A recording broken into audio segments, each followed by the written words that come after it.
Hello welcome to my channel. నేను మీ చేతనాని. ఇక్కడ నేనైతే మ్యారేజ్కి అయితే వెళ్తున్నానండి. మా మామ వాళ్ళ అబ్బాయిది అనమాట, పీలేరులో మ్యారేజ్. అందుకు మార్నింగ్ లేవగానే లంచ్ అయితే ప్రిపేర్ చేస్తున్నాను. బాబుని తీసుకెళ్ళలేదు, ఇంకా బాబు కోసం అయితే లంచ్ చేయాలి కదండి, అందుకని బాబుకి అయితే లంచ్ చేస్తున్నాను. పాపని తీసుకెళ్తున్నాను. పాపకైతే స్కూల్ లేదు, బాబుకి స్కూల్ ఉంది. సైన్స్ ఫేర్ అని వాళ్ళకి స్కూల్ ఉంది, తప్పకుండా ఆబ్సెంట్ అవ్వకూడదన్నారు. అలాగే ఇక్కడ నేనైతే ఆలు పరాటా చేస్తున్నాను. ఈ ఆలు పరాటా కూడా నేను నెక్స్ట్ వీడియో చేస్తానండి, ఎలా చేసుకోవాలనేది. చాలా సింపుల్, వెరీ ఈజీ అనమాట. టేస్ట్ కూడా బాగుంటుంది.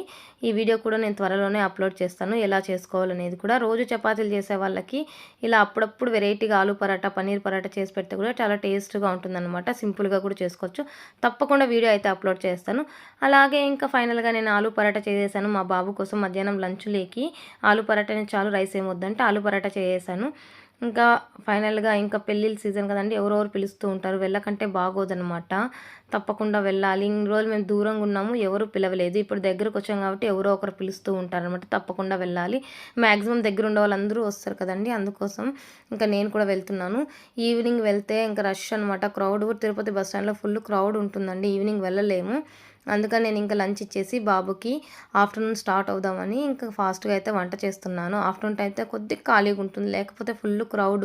లాస్ట్ టైం వెళ్ళినప్పుడు అయితే మాకు బస్సే దొరకలేదనమాట. 5కి వెళ్తే 7 వరకు వెయిట్ చేసినాం బస్ స్టాండ్లో, అంత క్రౌడ్ ఉన్నింది. మొత్తానికి ఇంకా చపాతీలు కూడా చేశాను, ఆలు పరాటా. ఇంకా మా బాబుకి పీసెస్గా కట్ చేస్తున్నాను. ఇలా పీసెస్గా కట్ చేస్తే వాళ్ళు ఈజీగా తినడానికి కూడా బాగుంటుందని ఇలా చిన్న చిన్న పీసెస్గా కట్ చేసి లంచ్ బాక్స్ అయితే ప్యాక్ చేశాను. దీంట్లో పాటు టమాటా చట్నీ లేదా పెరుగుతో మనం తింటే చాలా బాగుంటుంది. మొత్తానికి ప్యాక్ చేసేసాను లంచ్ బ్యాగ్. ఇంకా మా బాబు రెడీ అయిపోతున్నాడు, లంచ్ కూడా రెడీ అయిపోయింది. అలాగే బ్రేక్ఫాస్ట్ కూడా చేస్తున్నాడు. ఇంకా మొత్తానికి వ్యాన్ అయితే వచ్చేస్తుందండి, టైం అయిపోయింది. అందుకని ఇంకా మా పాపకు స్కూల్ లేదు కదా, వాళ్ళ అన్నయ్యని డ్రాప్ చేయడానికి అయితే వెళ్తుంది బయట. అలాగే వ్యాన్కి ఇచ్చేసి వస్తాను అని ఇంకా బయటకైతే వచ్చేసాము. బయటకు వచ్చేసి ఇంకా వ్యాన్ అయితే వచ్చేసింది. మా బాబు అయితే స్టార్ట్ అయిపోయినాడు అనమాట స్కూల్కి. ఇంకా మేము కూడా లగేజ్ ప్యాక్ చేసుకున్నాం బయలుదేరాలని.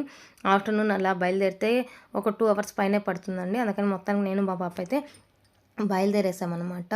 మేము ఏమేమి చేసామనేది కూడా వీడియో లాస్ట్ వరకు చూడండి. మ్యారేజ్లో మా గ్యాంగ్తో ఎలా ఎంజాయ్ చేసామనేది కూడా మొత్తానికి ఉంది. బస్ స్టాండ్కి అయితే వచ్చేసి బస్సు ఎక్కేసాము. బస్సు ఎక్కిన వెంటనే మా పాప అయితే స్నాక్స్ తినడం స్టార్ట్ చేసేసింది అనమాట.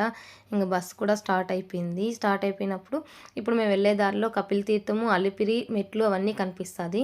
ఇదైతే కపిల్ తీర్థం అనమాట. ఇలానే వెళ్ళాలి, మదనపల్లికి వెళ్తే ఇలానే తీసుకెళ్తుంది బస్సు. మన కార్లో వెళ్తే ఇంకో రూట్ కూడా వెళ్ళొచ్చు, బస్సులో వెళ్తే తప్పకుండా ఇదే రూట్లో తీసుకెళ్తుంది. ఇలా కపిల్ తీర్థం కనిపిస్తుంది మనకు, అలిపిరి మెట్లు కనిపిస్తుంది, నామాలు కూడా, కొండపైన నామాలు కూడా కనిపిస్తాయి అనమాట. ఇలా మనం 7 కొండలను చూసుకుంటూ వెళ్ళొచ్చు అనమాట వెళ్ళేటప్పుడు. ఇక్కడ 2 రూట్లు ఉంటాయి, ఇటు సైడ్ అయినా వెళ్ళొచ్చు, అటు సైడ్ అయినా వెళ్ళొచ్చు. బస్సు అయితే ఇటే తీసుకెళ్తుంది. ఇంకా మొత్తానికి మేమైతే బయలుదేరేసి బాక్రాపేట అడవండి. ఇక్కడైతే సిగ్నల్ కూడా ఉండదండి, 1 అవర్ అయితే మనకు సిగ్నలే ఉండదన్నమాట. చుట్టూ అడివే, ఈ చుట్టూ ఎటు చూసినా అడివే అనమాట. ఫైనల్గా ఇంకా పెళ్లి కొడుకు వాళ్ళ ఇంటికి అయితే రీచ్ అయిపోయాము. ఏమేమి చేశారు ఏంటి అనేది కూడా ఈ వీడియో మొత్తం చూడండి, చాలా బాగుంటుంది అనమాట. వాళ్ళ ఇంటి పక్కనే చిన్న గుడి అనమాట. విలేజ్ వైబ్స్ అంటేనే చాలా మంచిగా ఉంటాయి. ఇంకా ఫైనల్గా పెళ్లి కొడుకుని చేసి అందరికీ తాంబూలం అయితే ఇచ్చేసారనమాట. తాంబూలం ఇచ్చేసి ఇంకా ఫైనల్గా రిసెప్షన్కి అయితే బయలుదేరాలి కదండి. ఇంకా మేళాలతో అంతా కలిసి పెళ్లి కొడుకుని అయితే రెడీ చేసి తీసుకెళ్తున్నారనమాట పెళ్లి మండపానికి. ఫస్ట్ రిసెప్షన్ చేస్తారు, తర్వాత ముహూర్తం చేస్తారు కదండి. అలా ఫైనల్గా అందరూ కూడా రెడీ అయిపోయి వెయిట్ చేస్తున్నారు. ఇంకా ఫైనల్గా తను ఆవుకి అన్నిటికీ కూడా పూజ చేసేసాడు. పూజ చేసి గుళ్ళో కూడా పూజ చేసి ఫైనల్గా రిసెప్షన్కి అయితే మూవ్ అయిపోయి, ఇక్కడ చూడండి రిసెప్షన్ అయితే సింపుల్గా నీట్గా ఎంత బాగా డెకరేషన్ చేశారు. సింపుల్గా చేసినా కూడా చాలా బాగా వచ్చింది. అలాగే ఇంకా మేము కొన్ని పిక్స్ అయితే దిగేసాము. మా గ్యాంగ్ ఎక్కడున్న గ్యాంగ్ అంతా ఒక చోట హాజరవుతాం అనమాట. చాలా బాగుంటుంది, అందరూ కలిసినప్పుడు సంతోషంగా హ్యాపీగా ఉంటుంది అనమాట. మేమందరూ కలిస్తే అలా సరదాగా నవ్వుకుంటూ ఎంజాయ్ చేస్తాము ఏ పెళ్ళికి వచ్చినా కూడా. ఇంకా కొందరు మిస్ అయిపోయారండి, అందరూ ఉంటే ఇంకా ఫుల్ హడావుడు అనమాట. లాస్ట్ మ్యారేజ్లో చూసారు కదా ఎంత హడావుడో. అలాగే ఇంకా అయితే కొన్ని పిక్స్ దిగేసాము. అలాగే మా ఫ్యామిలీతో కూడా కొన్ని పిక్స్ దిగేసాము. ఇక్కడ ఇంకా పెళ్లి కొడుకు వాళ్ళు పెళ్లి కూతురికి వక్కాకు శాస్త్రం అయితే చేస్తున్నారు. ఈ వక్కాకు శాస్త్రం నేను లాస్ట్ వీడియోలో కూడా పెట్టాను కదండి, వక్కాకు శాస్త్రం ఎలా చేస్తారు అనేది. ఇక్కడ ఇంకా కొంచెం క్లారిటీగా క్లియర్గా పెట్టాను చూడండి. ఇలా ఫస్ట్ ముందుగా అయితే బొట్లు పెట్టుకునేసి వక్కలన్నీ కూడా నీట్గా ఆకులు వేసి వక్కలన్నీ కూడా నీట్గా పరిచేసి ఫస్ట్ దానికైతే పూజ చేస్తారనమాట. పూజ చేసి టెంకాయ అయితే కొట్టేస్తారు.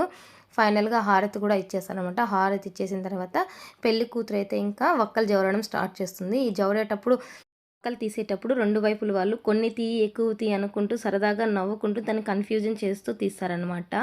ఇంకా ఇది అయిపోయిన తర్వాత ముహూర్తం అయితే స్టార్ట్ అవుతుందండి. ముహూర్తానికి నాకు ఓపిక లేక నేనేం రెడీ అవ్వలేదు. నేను వెళ్ళలేదనమాట ముహూర్తానికి. అలాగే రిసెప్షన్‌లో కొన్ని ఫోటోస్ అయితే దిగేసాం. నా ఛానల్ నచ్చితే please subscribe my channel. Thank you so much.